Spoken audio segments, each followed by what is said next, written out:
विरोधक म्हणजे पावसाळ्यात उगवणाऱ्या छत्र्याप्रमाणे उगवतात. पालकमंत्री सुरेशभाऊ खाडे यांच्याकडून विरोधकांचा समाचार. काही दिवसांपूर्वी शिवसेना ठाकरे गटाचे नेते सिद्धार्थ जाधव यांनी मिरज मतदारसंघात पंचनामा यात्रा सुरू करणार असल्याचे सांगत मिरज विधानसभा मतदारसंघाचे विद्यमान आमदार आणि पालकमंत्री सुरेशभाऊ खाडे यांच्यावर पत्रकार परिषद घेऊन टीका केली होती. त्या अनुषंगाने त्या विधानाला उत्तर देताना पालकमंत्री सुरेशभाऊ खाडे यांनी नाव न घेता विरोधक म्हणजे पावसाळ्यात उगवणाऱ्या छत्र्याप्रमाणे उगवत असल्याचे सांगत कोरोना काळात महापुरात हे विरोधक कुठे गेले होते, त्यांना पंचनामा यात्रा काढायची असेल तर काढा, मतदारसंघात फिरून विकास कामे पाहावीत असा सल्ला देत विरोधकांचा समाचार घेतला आहे. आज पत्रकार परिषदेत ते बोलत होते.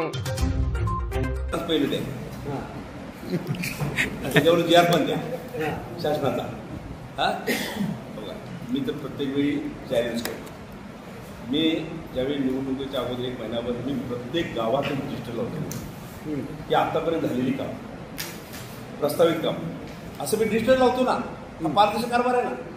त्यात म्हणावं हे झालं नाही काम, कारण गावाला कोणी सांगावं हे काम झालं नाही तुमचं आम्हाला सांगावं असं नाही ना. आता आम्ही डिजिटल चालू करतो. आता गावामध्ये आता पहिल्या वर्षी आम्हाला एक डिजिटल लागत होतं, दुसऱ्या वर्षी 2 लागली, आता मला 4 लागतील. आता बरोबर ना. 4 डिजिटल आम्ही ग्रामपंचायतीसमोर लावू आणि आम्ही ते करू. त्यानंतर आम्ही एक बुक छापतो. एक बुक छापतो, प्रत्येक पानावर एक गाव असतं किंवा त्या गावात अजून काम असेल 2 पानं होतील, 3 पानं होतील, असं एक पुस्तक छापतो. प्रत्येक गावाच कामाची लिस्ट असते, कामं झालेली लिस्ट असते, प्रस्तावित कामाची लिस्ट असते. असं आपण पुस्तकं छापतो. ते छापायला चालू केलं नाही. त्यामुळे असं नाही कुणी पंचनामा करावा, काय करावा, पण म्हणावं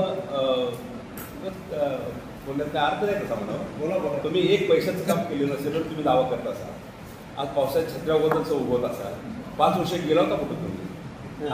कोरोनामध्ये कुठे गेला होता? मागं पूर झाला, 21ला झाला, 19ला झाला, त्या पुरात कुठे गेला होता? आणि आत्ता तुम्ही आम्ही काम करतोय का नाही करतोय त्याची तुम्ही आता इन्स्पेक्शन करायला निघाला. आपण जावं, आपला अधिकार आहे तो. आपण जावं, इन्स्पेक्शन करावं, प्रत्येक गावात जावं, चेक करावं, सगळं करावं, शहरात चेक करावं. त्यामुळे माझं दुमत नाही आहे. पण आम्ही खोटं बोलत नाही, रिटून बोलत नाही आहे. आमच्या पक्षाला सवय नाही. त्यामुळं आम्ही जे करतो तेच मानतो. तेवढं मला आपण सांगा.